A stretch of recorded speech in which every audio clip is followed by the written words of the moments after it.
Welcome to the Super Good Camping Podcast. My name is Pamela. I'm Tim. And we are from supergoodcamping.com. We are here because we're on a mission to inspire other families to enjoy camping adventures such as we have with our kids. Today's guest is an outdoor adventure favorite of ours and factored heavily in Tim's return to backcountry camping. He likes camping, hiking, canoe tripping, bushcraft, and winter camping on crown land as often as possible. He's pretty handy around a dehydrator, knows a thing or two about plants and animals that we all care about, and he's a pretty awesome igloo builder. Please welcome one of our favorite Nemophilus, Martin Pine, or AKA Pine Martin. Yay, welcome. Thank you. That's a wonderful introduction. Thank you so much. Yeah. Thank you for coming by, man. This is our second chat with Martin. I've been so excited about this since yeah, let's do it. All right, cool. Yay. So today we're going to try to take a shot at tackling a handful of topics that you're really good at least way better than I am. So you can be the expert and I can ask the dumb questions. Tarpology, but it's such a big thing. Like let's start with what types of tarps do you prefer to use? And then I guess kind of what sort of sizes, like what's a good size to take into the backcountry? Do you take one? Do you take two? Like one for your tent, one for your cooking area? How does that play out for you? Yeah. Okay. Well, so topology is a big subject, and I always tell people that if there's one piece of equipment that you need to bring that's going to significantly improve the quality of your camping experience more than anything else, it's the tarp. You know, when we start off, most of us, we just have a tent. And then when it rains, we live in our tent, right? And we spend all our time in our tent when there's any kind of bad weather, right? Yep. But if you have a tarp, you get to live outside. And then your tent is just your doghouse. It's just where you sleep, right? So a tarp is actually an important piece of equipment because it keeps you dry in the rain. It keeps you out of the cold wind when it's cold and windy. It keeps you out of the driving rain when the wind is driving the rain horizontally. It keeps you in the shade when it's really hot out there. And, you know, shade is at a premium sometimes because you're not always in a big leafy forest. Sometimes you're in a more open area, especially if you're camping on an island or something like that. If you're... especially if you're doing river stuff, like you're running down the French River. Or if you're doing desert camping or something like that, right? Oh, interesting. You can be pretty exposed to the sun, and so a tarp is critical.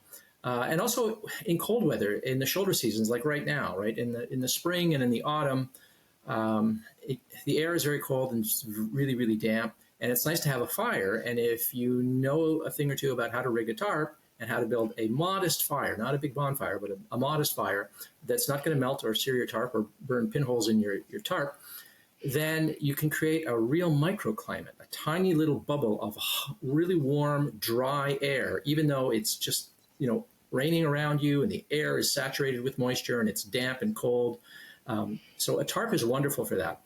But as a consequence, what kind of camping you're going to do is going to dictate what kind of tarps that you want. So if you're going to be camping in the desert, you want a tarp that's going to give you shade. And that means you need a dark tarp.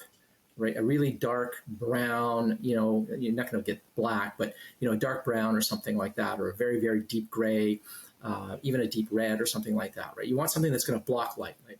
But if you're camping in Ontario, so we both live in Ontario, if you're canoe camping in Ontario or something like that, and you're going to be mostly concerned with rain, right? It's going to be overcast, it's going to be gray skies, it's going to be kind of dim and stuff like that. If you wear a dark tarp over yourself, you're going to find it kind of gloomy.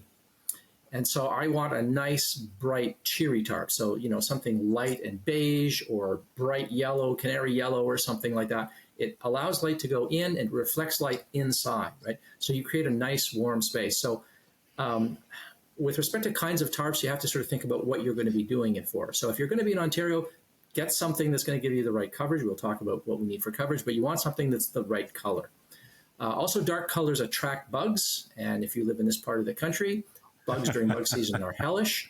Dark colors, you know, dark blues, browns, you know, grays, all the camo colors, all the tactical colors that some people, you know, the macho colors that people like, they attract bugs, whereas a bright yellow tarp is actually going to reduce that. So it's bright, it's cheery, and it discourages the bugs somewhat. So that's what, the first thing I talk about, when it comes to talking about what kind of tarp to get, what kind of camping are you going to be doing? So I'm going to assume for the purposes of this discussion that we're mostly talking about canoe tripping. Is that a safe bet? Yep. Yep. Yeah. Okay. Yep. And then what kind of tarp you want? Well, you want something that gives you good coverage. But if you get too big a tarp, let's say you're going, 2 or 3 people, or you and your partner and your 50-pound dog or something like that, it's got to cover all of you and whatever gear you're going to have, right? You're probably looking at something in the neighborhood of 10 by 10 at least, or maybe 10 by 12, all right? You can go with a square tarp or a rectangular tarp.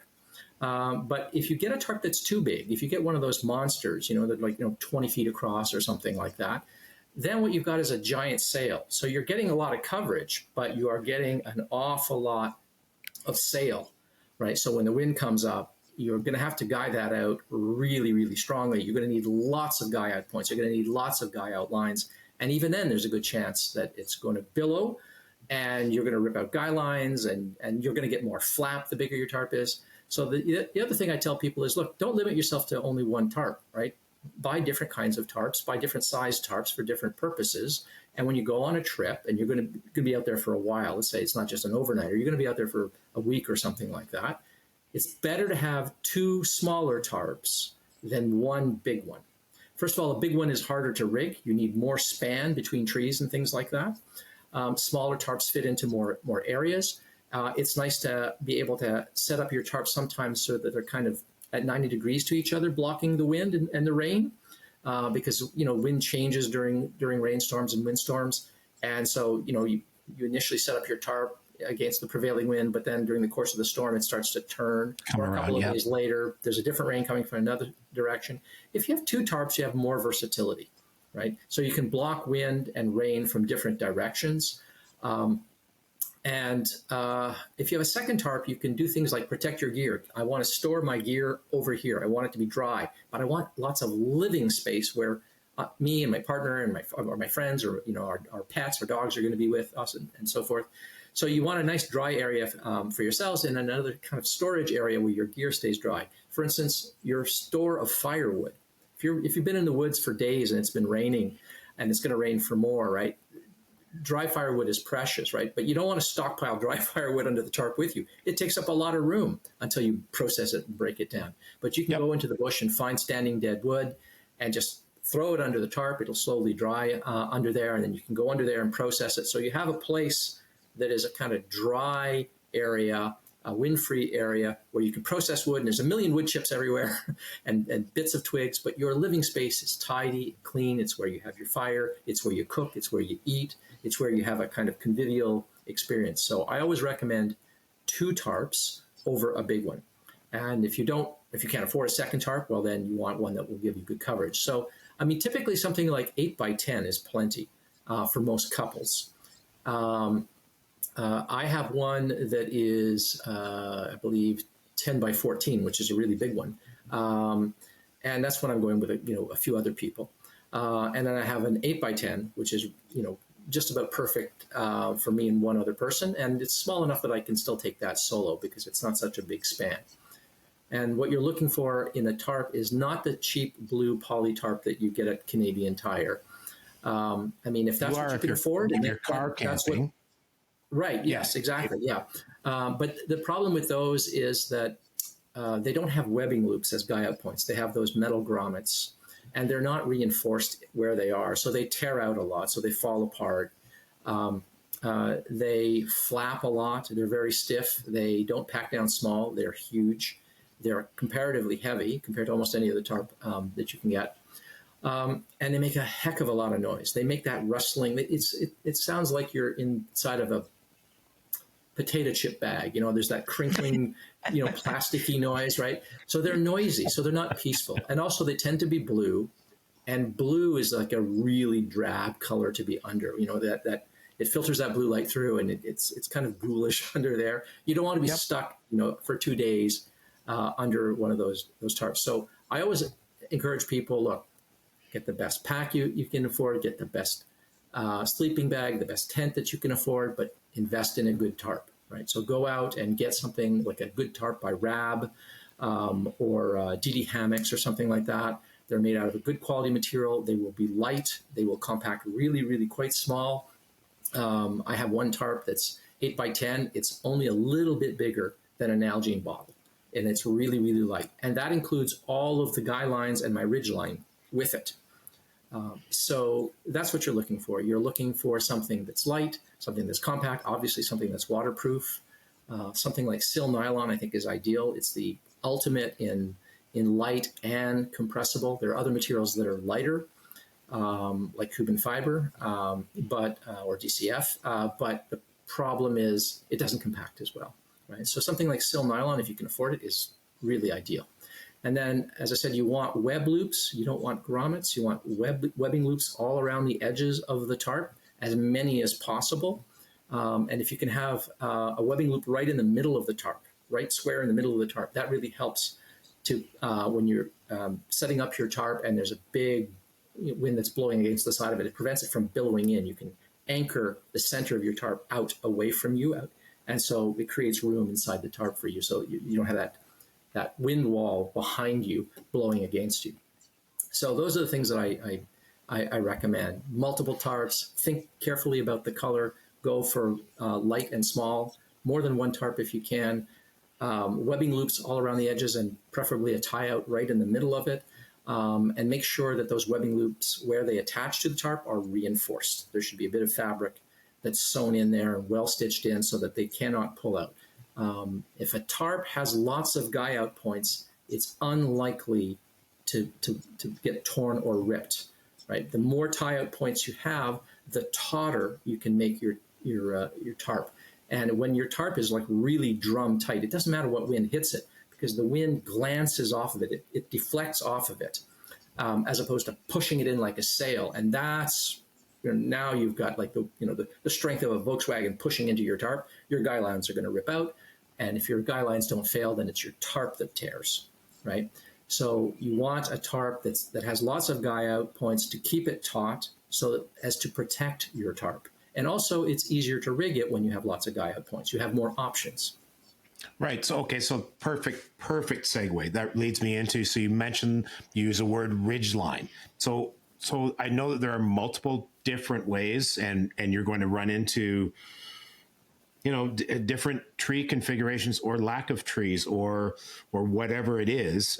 What are some of the ways to rig it, in a square pattern, in a kitty corner with a ridge line underneath, and then it tucks down. It always makes me think of a tablecloth turned sideways. I don't know. I could need some right. help there. I know what you mean. I know exactly what you mean. Okay, well, before I mention ridge line, let me contrast that with what most people do when they string a tarp. They have a tarp and there's four corners, and first thing they do is they tie a line to one corner and they attach that to a tree, and then they go to the opposite corner and they attach a line to that corner and they tie that out to an opposite tree, and then they do that to the other two corners, right?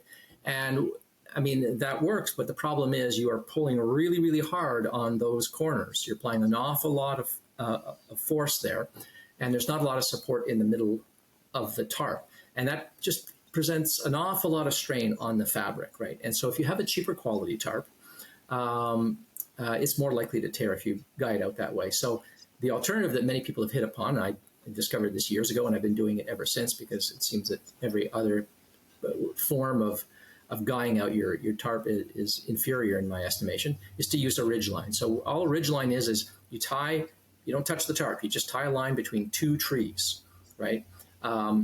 At about as high as you can reach typically, okay? So you tie a line at one tree and you walk over to the other tree and you tie a line there, and then you're going to drape your tarp right over that. And then you can use what are called prusik loops, two little loops of rope, paracord or something like that, and you fasten the two center points, the two center edges of the tarp across that. So it's like it's hanging from a clothesline. It's like you're putting a sheet over a clothesline, flipped it over, yep, attaching it with clothespins at the edges. Okay, so it's only attached at 2 points at the edges. And then you guy out the wings, the two wings of your tarp. And typically what you're creating is something like an A-frame that's raised up well off the ground so you can walk right through under the ridge line, under the tarp, right? So that's one way of doing it.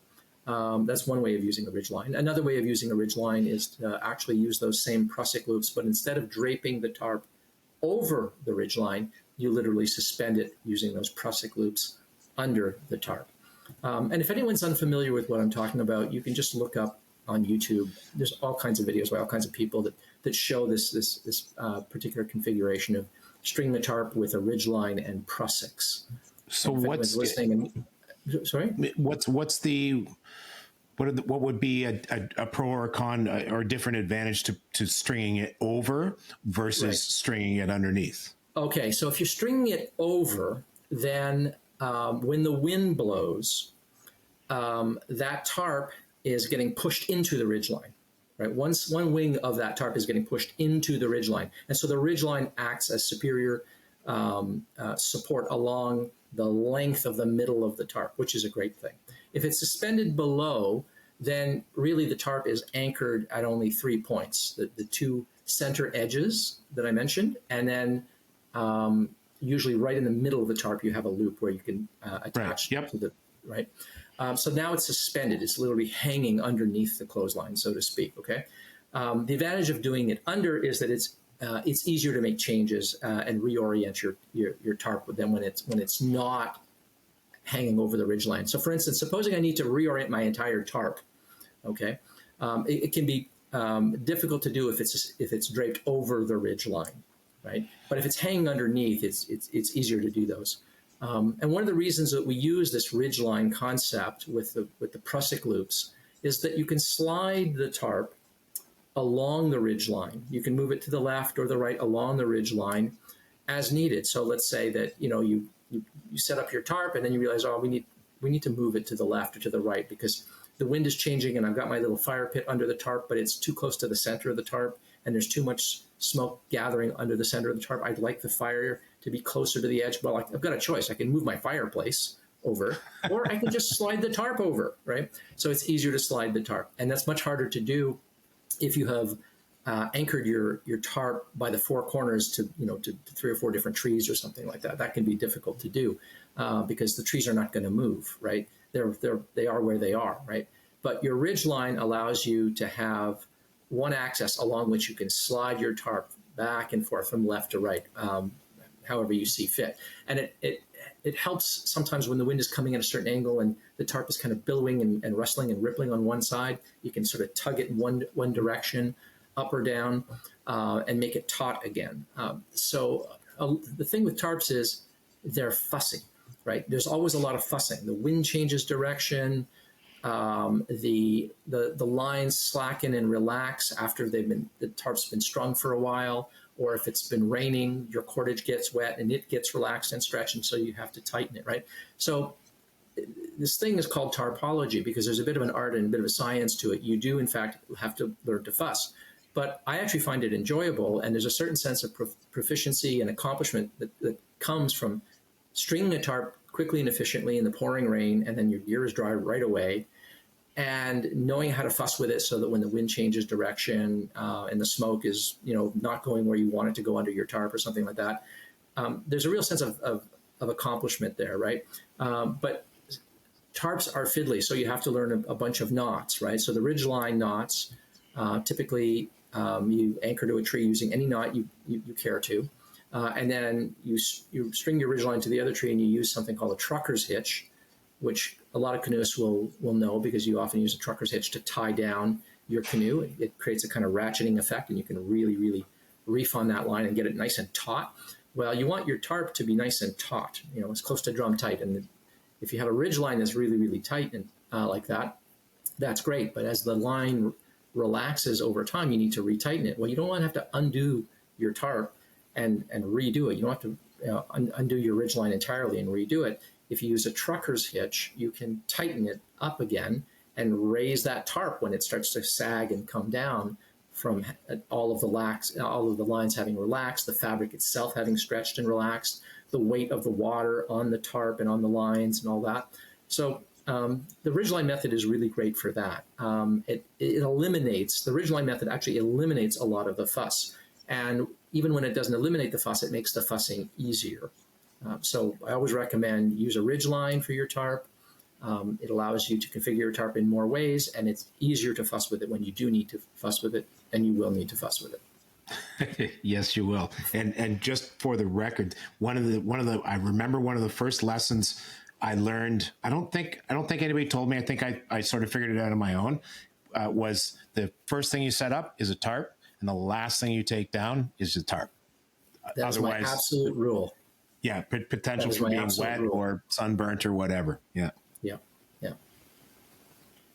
So you That mentioned the rule has truckers. saved me quite a lot, actually. That rule has saved me a number of times. You know, Yeah. a freak storm came out of nowhere, and I would have been soaked if I had sort of said, okay, I'm going to get rid of the tarp first, you know. And the fact that the tarp was up last meant that I could pack all my gear under my tarp with all hell breaking loose around me, everything getting soaked, but my gear was getting put away dry because I was dry and I had this nice dry cocoon under the tarp and everything was great. And then the last thing you put away is the tarp, and it can be soaking wet. You can just put it in a stuff sack and attach it to the back of the outside of your pack. It doesn't have to go in and soak everything inside your pack. Yeah, and because it's the last thing, if it goes away wet when you get home, it's the first thing that comes out and gets spread out to Right. dry. It's I Right. actually think it was probably a freak storm. I seem to recall paddling, and the storm was coming from behind us, and I had no idea. And we got there, started setting up the tent, blah blah blah, and then boom, the skies opened up. It's like, if I had a tarp up, so next time. Yeah, yeah. So you mentioned the trucker's hitch knot. Are there other knots that you'd recommend? Yeah. So, I mean, part of tarpology is knowing your knots, and the nice thing about knowing knots is that it's one of those skills that will it's one of the skills as opposed to a piece of gear. It's one of the skills that's going to sort of improve your camping experience because you use knots all the time. Like if you're a canoeist, right? If you're a paddler, you're using lines all the time. You've got lines to tie down your canoe. You're going to have lines to tie up your canoe on shore, to lash your canoe and stuff like that, or maybe to lash your paddles into your canoe when you're portaging, things like that.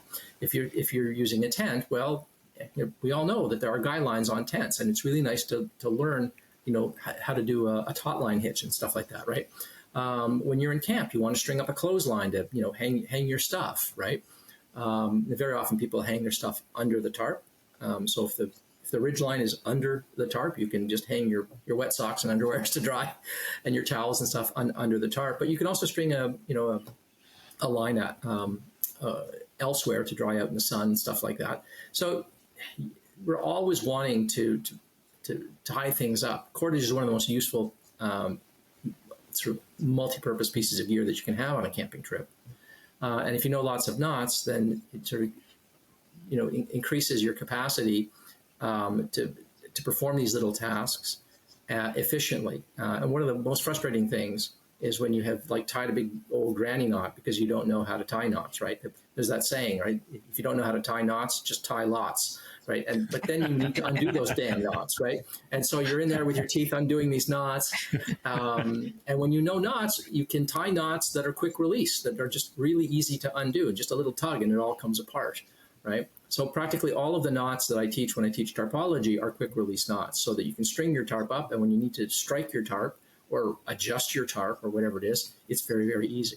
So most of the knots I will use are quick release where possible. So I use a trucker's hitch, as I indicated for my ridge line. I make that a quick release trucker's hitch.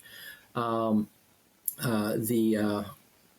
knots that I use around stakes and around trees to guy out the wings and edges of my tarp, I use something called a stake hitch, and it's a quick release knot.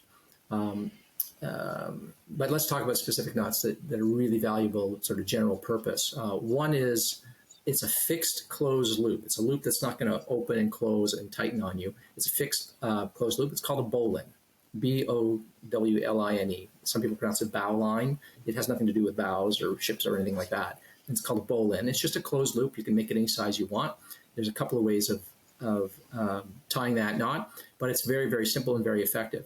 So it's a good way of just attaching a line to something, but for two reasons. If imagine a piece of rope that has a little loop in it, so it kind of looks like the little letter P or something like that, right? And I need to tie this rope to a tree. Well, how do I do that? Well, I have this tiny little loop. It looks like a little P. That's no good. I can't tie it, right? But what I can do is I can pass that loop around the tree, and then I can take the whole length of my line and I can create like a little loop and pass it through the closed loop. And then I can put a stick in that. it's called a toggle, and tighten it up and cinch it up. That is in fact how I anchor my ridgeline at the first tree. I use a bowline with a toggle holding the line through. And then I will go over to the other tree and then I attach my trucker's hitch. And that's a quick release knot, because when I need to go, I just pull on the stick and out comes that knot. Out comes that knot, that wrap around the tree. And the bowline stays on. So it's one of those knots that you tie, and then you don't have to keep retying it. It just kind of stays there on your ridge line or on whatever cordage you have. So bowline is a really, really useful kind of all-purpose one. The ridge line is good for canoeists who need to tie down their canoes, and it's great for the ridge line. It's kind of complicated to describe, so I'll just refer people to some YouTube videos. Just look up trucker's hitch. There's tons of how-to videos. One of the knots I use the most, but tie the least, is the taut line hitch. And the taut line hitch is the knot that I use to affix guy lines to my tarp, to the corners and edges of my tarp. All right, so my guy lines are always on my tarp. I don't take them off at the end of the trip. They are always on. Okay, so I attach my guy line to my tarp, and I use a taut line hitch. A taut line hitch is a closed loop, but it's not fixed. It's adjustable, which means you can shorten and lengthen that rope. So I've got the taut line hitch attached to a web loop of my tarp, and then I take the other end of that guy line and I attach it to a root or a log or a tree or a shrub, or wrap it around a rock, or whatever it is, or around a stake that I pound into the ground, whatever it is. And when I need to adjust that line, when I need to snug it up to make it taut, if the line's relaxed or I've got some flap or something like that, I just open up that loop close to the edge of the tarp where I've attached it, and that shortens the line overall, shortens the overall length of the line.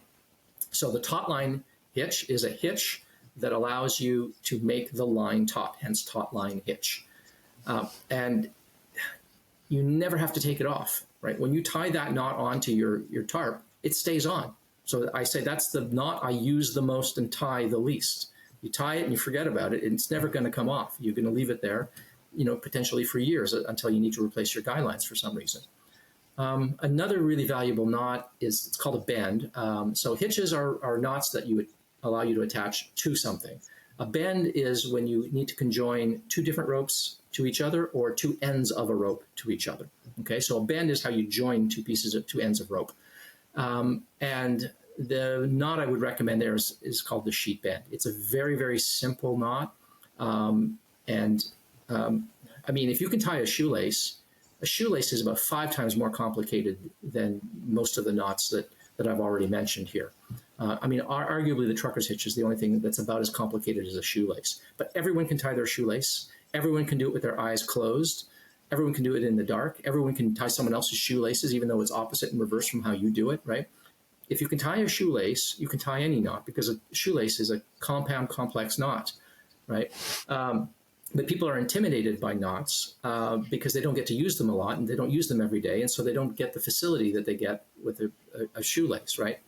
But all of these knots are really, really simple to use, and if you really want to be sort of good at knots, just watch TV with a length of rope and just do a sheet bend, do a clove hitch, do a bowline, practice a trucker's hitch, and just while you're watching TV, just do the knot over and over again. At first, you have to look and concentrate and think about what you're doing, but eventually, you don't have to look. You can just let your hands do it, and it becomes completely automatic. And that's a nice feeling, because if in the night you need to make an adjustment, and you don't have to go and get your headlamp because it's kind of dim and dark out, and turn on the light. You want to just be able to reach over, grab the knot in your hand, and you can just do it like you would do a shoelace, right? So every knot in principle should be as easy to do and perform as a shoelace, right? In the dark, behind your back, whatever. I mean, there's all kinds of fun exercises, tie a bowline behind your back, and then test your friends to see if they can do it. And when you can do knots with your eyes closed or behind your back, then you know that knot. You understand the logic of that knot, and you're not going to forget it, because your muscle memory takes over. Like, it's happened to me where I go, how do I do this knot? And as soon as I take it and I start, oh yeah, my muscle memory kicks in, and my hands remember how to tie the knot, right? And I mean, it's kind of an amazing thing that happens. But if you had to describe how you tie a shoelace, it would be really, really hard. And if you have to think about it, it's kind of hard. But as soon as you touch your shoelaces, you know what to do. So I would say those are the knots that I would recommend the most. The trucker's hitch for a ridgeline, the bowline is kind of multi-purpose loop, the taut line hitch as an adjustable loop that allows you to tighten and slacken lines at will, and the sheet bend for joining two pieces of cordage together. That's really good. And the nice thing about that is that the knots that I've just described are really, really easy to undo. They're easy to crack. I don't like a knot, like a granny knot, that's an overhand knot and then an overhand knot on top of that. When you reef on that and you tighten those knots up, you're going to need your teeth or a knife or something to, or tweezers or something to pull that apart. But most of the standard camping knots don't require any of that. They're all easy to crack with your fingers. You don't have to fuss and get in there with your teeth and struggle. So the one that joins the two pieces, sheet bend? Yeah, sheet bend. And there's a reason why it's called a sheet bend that might matter, actually. The sheet bend is called the sheet bend because sailors used to have to raise the sheets, the sails, right? Yep. And they would need a lot of rope. And sometimes the rope would fray and they'd have to cut it and they'd have to splice another rope on. But when they couldn't splice it together and they just had to tie two ropes together, they needed a knot that was really strong, that wasn't going to fail, that was going to hoist the whole weight of that sheet up through a pulley. But because it had to go through a pulley, that knot had to be really small. Okay. Right, and that's why it's called the sheet bend. And that's the charm of the sheet bend, is it's really small, it's really easy to tie, and it's really easy to crack. And you'll thank me, because you'll thank me if you learn the sheet bend, because the day is going to come where you need to tie one end of a piece of cord to another because your guy line doesn't go all the way to that tree. So you take another piece of cord and you cut it and you get it. And then you go like, what knot do I do? And you find yourself doing a shoelace automatically. Well, that's not going to hold. As soon as I pull on it, it's going to come apart, right? And if you tie a granny knot, you'll never be able to undo it. But if you do a sheet bend, you'll have a knot that's really, really secure, but that you can undo effortlessly when you need to. Yeah, as soon as we're done talking, I'm looking that up. All right. The one other and we've discussed this before lightly. What sort of got me back into one of the things that I watched early on in my whole YouTube exploration was you doing dehydrated meals for the backcountry. We won't spend a ton of time on it, but I wouldn't mind knowing what some of your sort of favorites are, and if you've ever had like an abysmal failure, because I have. Oh, well, let me think. Okay, so some of my favorites. Well, it's really funny. I have a very unconventional diet now. So I've been on this sort of, ketogenic carnivore diet for a long time. So I don't bring a lot of fruits and vegetables and pasta and stuff like that anymore with me. So dehydrated meat, fresh meat, eggs, powdered eggs, and stuff like that is mostly what I bring with me. I dehydrate bone broth. That is an amazing thing. I would recommend this to people. Beef broth, chicken broth, whatever. Broth mixed into a dish of your own making adds an awful lot. And if you make your own bone broth, like if you stew bones and you reduce them, and you can dehydrate that. And it comes out looking like a transparent potato chip, basically, like a translucent potato chip. And it imparts an enormous amount of electrolytes, an enormous amount of fat and gelatin. And it's all very good for you. All that collagen is really good for you. And of course, it imparts an awful lot of flavor. So it enriches your food. So that's like a kind of a hack. It's a way of like bumping up the savoriness of your meals. Instead of throwing a bouillon cube in there, right, or an oxo cube or something like that, dehydrate your own bone broth. It's going to be a lot better, and make your bone broth however you like to make it. With respect to favorite recipes, I don't have any like brilliant exotic recipes for dehydrating. I know what kind of spaghetti sauce I like. So when I'm in the mood for a pasta or a spaghetti sauce, I just cook the spaghetti sauce that I would make at home. And that's what I always tell people. You don't have to go looking up recipes. Whatever you're going to cook at home, cook it at home and dehydrate it. Don't even worry too much about how much oil goes into it. Oil doesn't dehydrate, so it's not going to be as compact and as light. But oil doesn't spoil either. It goes rancid, and that is oxidized. It's not going to affect the flavor. It's never going to kill you. It's never going to go off, right? You never have to worry about that. So if you like chili, I love chili, chili con carne. That's one of my favorites. That's one of my staples. That's a go-to.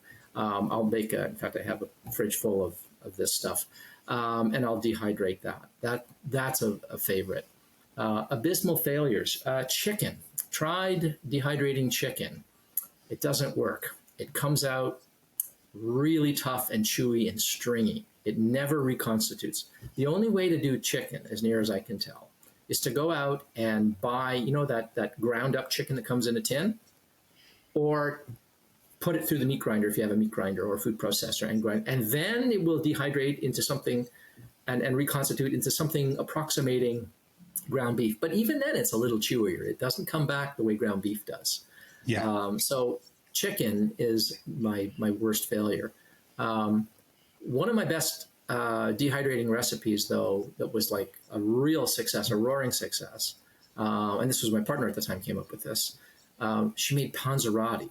So, you bring the fixins for dough, and you bring, a kind of spaghetti sauce, right?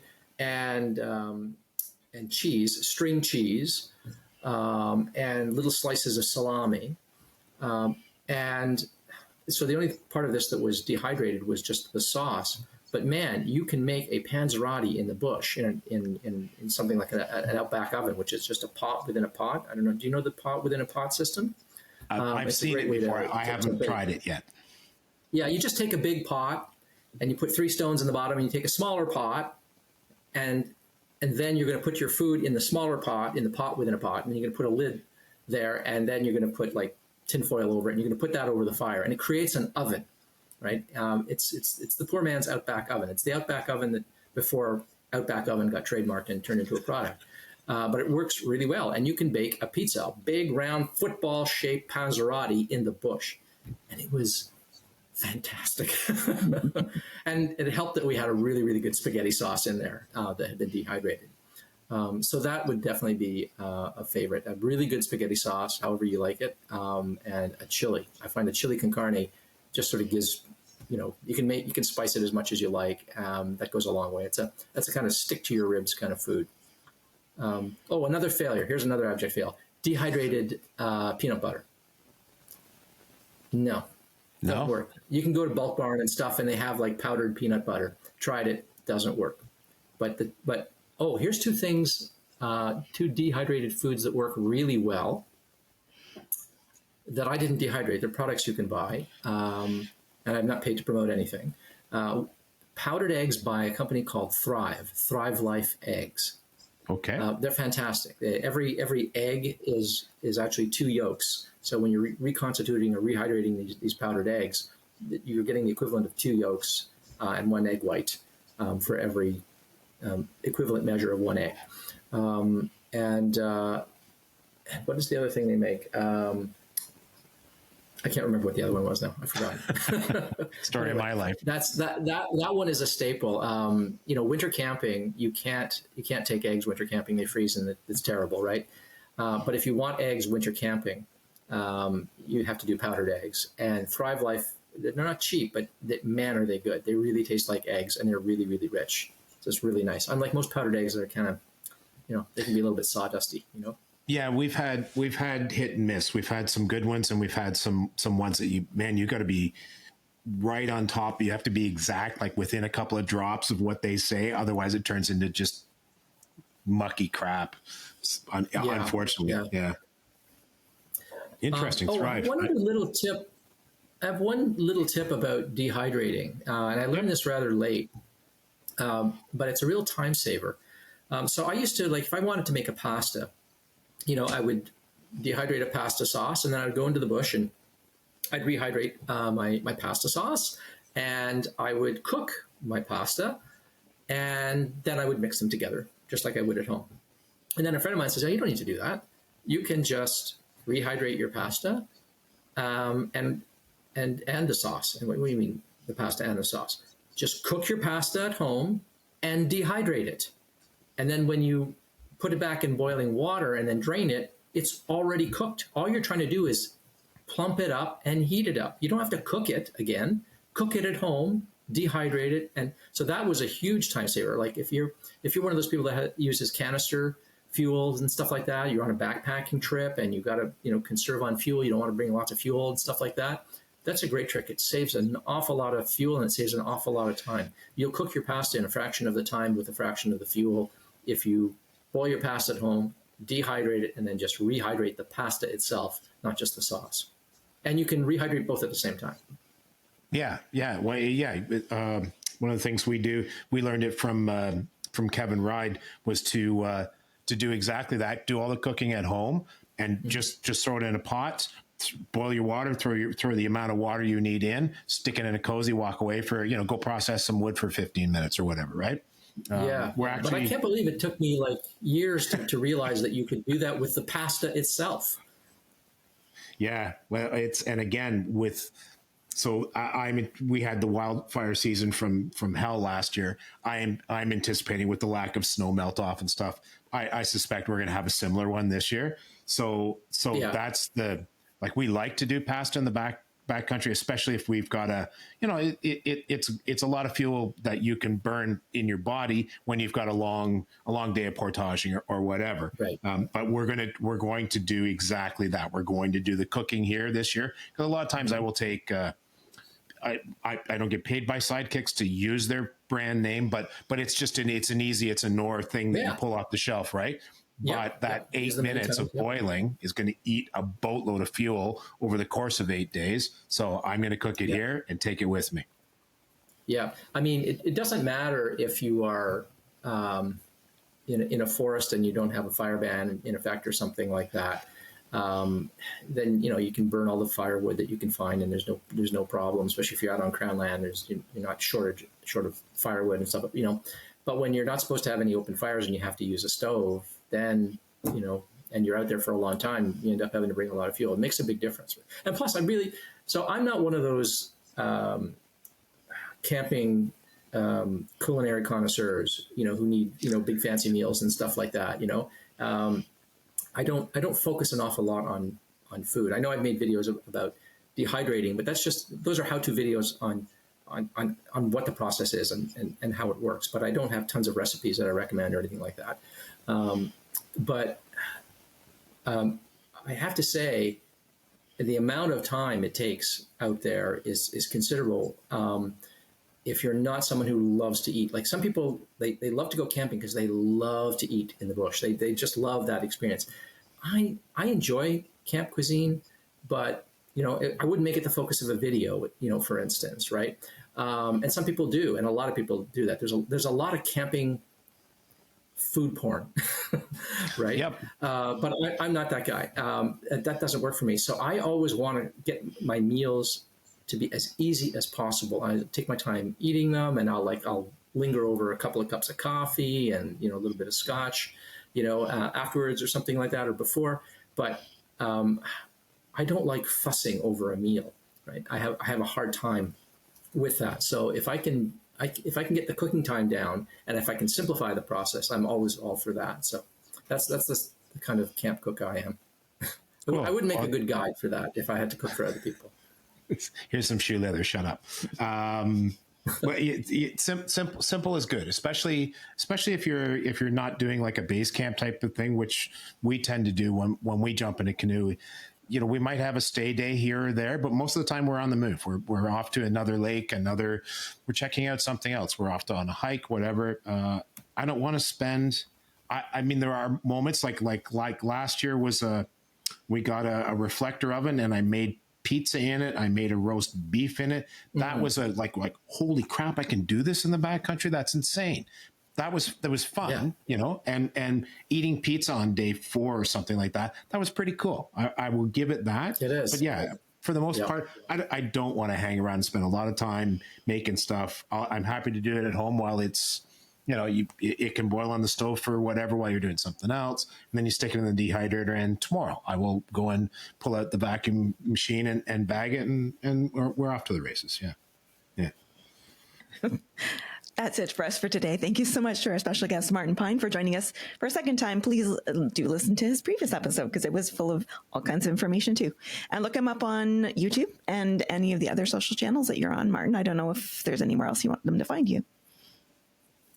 I know you're on Instagram. Look for Pine Martin. I don't know on if I Instagram see and much Facebook. come Just through. look for Pine Martin.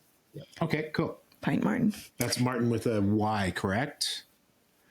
Yeah, that's right. Yeah, my name is Martin with an I, but my YouTube channel is Pine Martin with a Y, and so my Instagram is the same. Okay. And if you look Awesome. look me up on Facebook, look up Pine Martin with a Y, all one word, Pine Martin with a Y. Sweet. Perfect. And while you're there, look us up too. And you can also join our group, which is called The Campfire. And you can find us on YouTube. And you can find us on Twitter and Instagram and TikTok. We're on TikTok too. And all the places. We're on all the things. Yeah. And we will talk to you again soon. If you would like to talk to us, our email address is hi@supergoodcamping.com. That's hi@supergoodcamping.com. And we'll talk to you again soon. Bye. Bye.